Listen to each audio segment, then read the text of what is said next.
Bismillahirrahmanirrahim. Assalamualaikum warahmatullahi wabarakatuh. Perkenalkan, nama saya Nung Sri Sukmawati dari kelas TI 4201. Di sini saya akan menjelaskan soal ujian akhir semester Statistika Industri tahun 2020.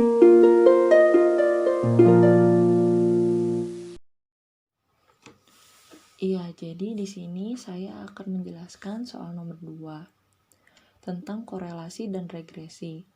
Sebelumnya, saya akan membacakan soalnya terlebih dahulu. Apakah mobil yang lebih berat benar-benar menggunakan lebih banyak bensin? Misalkan, sebuah mobil dipilih secara acak. Jika X adalah bobot mobil dalam ratusan pon dan Y adalah konsumsi bensin dalam mil per galon, informasi berikut ini didasarkan pada data yang diambil dari laporan konsumen secara acak. Nah, tabelnya bisa dilihat seperti di layar. Nah, di sini kita harus menjawab kelima poin yang ada pada soal.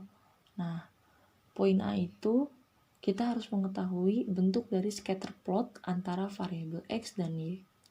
Di sini saya menggunakan aplikasi IBM SPSS untuk membuat scatter plot antara variabel X dan Y, di mana sumbu X-nya itu merupakan bobot mobil, di mana X-nya dalam ratusan pon, dan untuk sumbu Y-nya seperti yang diketahui sebelumnya, yaitu konsumsi bensin dengan Y mil per galon. Setelah kita mengetahui bentuk dari scatter plot antara variabel X dan Y, kita juga bisa mengetahui korelasi antara variabel X dan Y. Tetapi sebelum kita menghitung dan mengetahui korelasi antara variabel X dan Y, kita harus mengetahui tabel-tabel atau nilai pada tabel yang diperlukan untuk mengetahui nilai R yang akan kita cari. Nah, nilai R ini merupakan simbol dari koefisien korelasi Pearson. Nah, di sini sudah ada tabel yang dapat membantu kita untuk menjawab dan mengetahui hasil R-nya. Di sini rumus R itu sigma X min X bar dikali Y min Y bar dibagi dengan akar sigma X min X bar kuadrat dikalikan dengan sigma Y min Y bar kuadrat.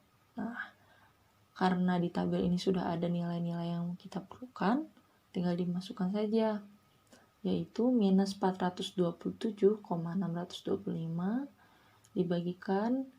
dibagi dengan akar 711,875 dikali dengan 286,875 dengan nilai R atau koefisien korelasi Pearson yaitu minus 0,946.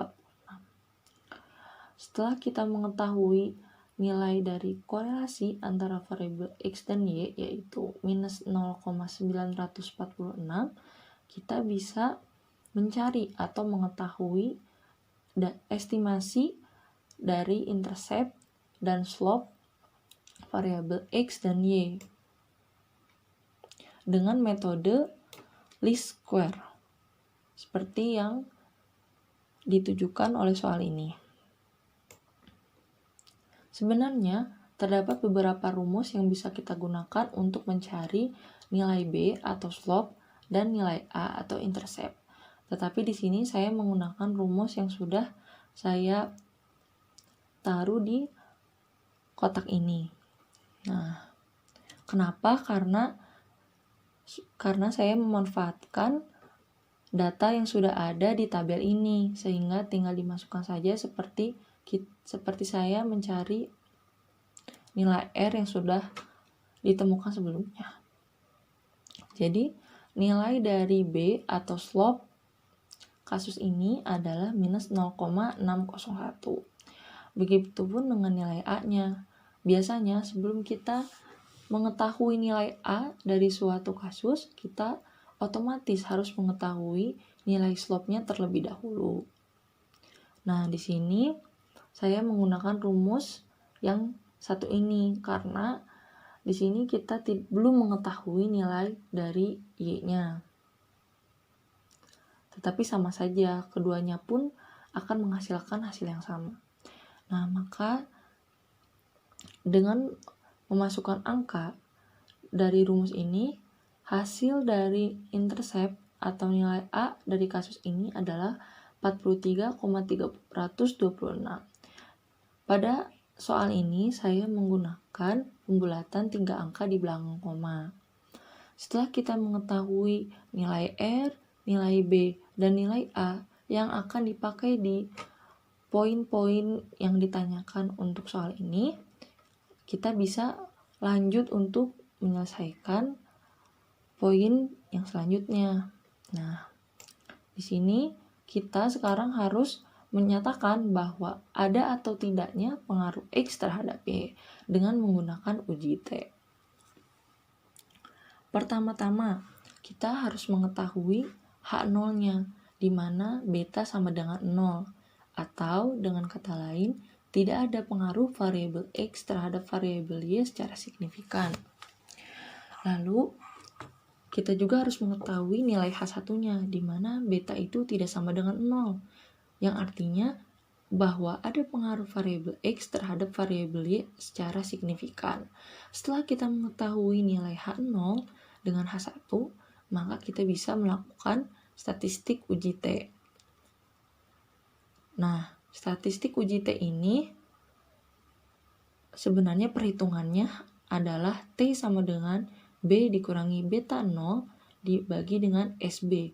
Tetapi kita tidak bisa langsung menghitung nilai T ini karena ada nilai-nilai yang harus kita ketahui sebelumnya untuk dimasukkan ke persamaan ini. Nah, terdapat beberapa hal atau nilai-nilai yang harus kita ketahui terlebih dahulu, yaitu SXX, SXX, SYY, SXY, SSE, S, dan SB. Nah, SXS, SYY, dan XXY ini sudah bisa kita ketahui dari tabel di atas yang sudah saya cantumkan di sini. Lalu, untuk nilai SSE, kita bisa masukkan ke persamaan yang tertera di sini dengan nilai B yang sudah kita cari sebelumnya, yaitu 286,875 untuk nilai SYY dikurangi minus 0,601 untuk nilai B-nya dikalikan dengan minus 427,625, yaitu untuk nilai SXY-nya. Maka diperoleh nilai SSE-nya yaitu 30. Setelah kita mengetahui nilai SSE, barulah kita bisa mencari nilai S. Nah, S ini rumusnya adalah akar dari SSE dibagi dengan N dikurangi 2. Tinggal dimasukkan saja angka yang sudah kita temukan sebelumnya. Perlu diperhatikan bahwa soal ini atau pada data di soal ini itu N-nya adalah 8. Sehingga S-nya, nilai S-nya dari kasus ini adalah 2,236. Setelah kita mengetahui nilai S, barulah kita bisa mencari nilai SB yang akan kita gunakan untuk mencari nilai T hitungnya. Nah, SB itu rumusnya adalah S sama dengan akar SXX. Nah, di sini kita tinggal masukkan nilai dari S dan akar SXX, yaitu 2,236 dibagi dengan akar 711,875, sehingga nilai SB itu sebesar 0,084. Karena kita sudah mengetahui nilai SB-nya, barulah kita bisa mencari T hitungnya yang akan digunakan atau yang akan kita gunakan sebagai penentu daerah kritisnya. Nah, rumus dari T itu sama dengan B dikurangi beta 0 dibagi dengan SB.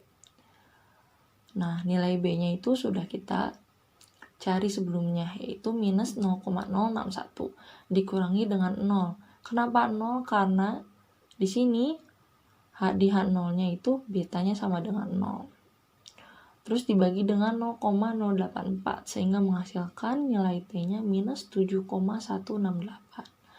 Setelah kita menghitung nilai T hitungnya, kita bisa menyimpulkan di sini bukan hasil akhirnya, Tetapi untuk step selanjutnya, pada soal ini taraf nyata yang digunakan adalah alfa sama dengan 0,05 atau 5%.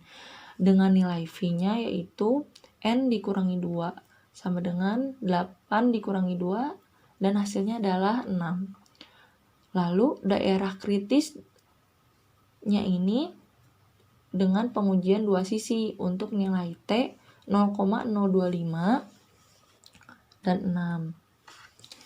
Nah, bisa dilihat di tabel ini bahwa nilai V yang sudah kita ketahui sebelumnya dari N dikurangi 2 adalah 6 dan nilai alfanya adalah 0,025. Kenapa tidak 0,05? Karena kita melakukan uji dua sisi sehingga nilai alfanya dibagi 2 menghasilkan alfa 0,025. Tinggal kita telusuri dengan nilai V 6 dan alfa 0,025, manakah nilai yang tepat atau daerah kritisnya atau biasanya disebut dengan T tabelnya.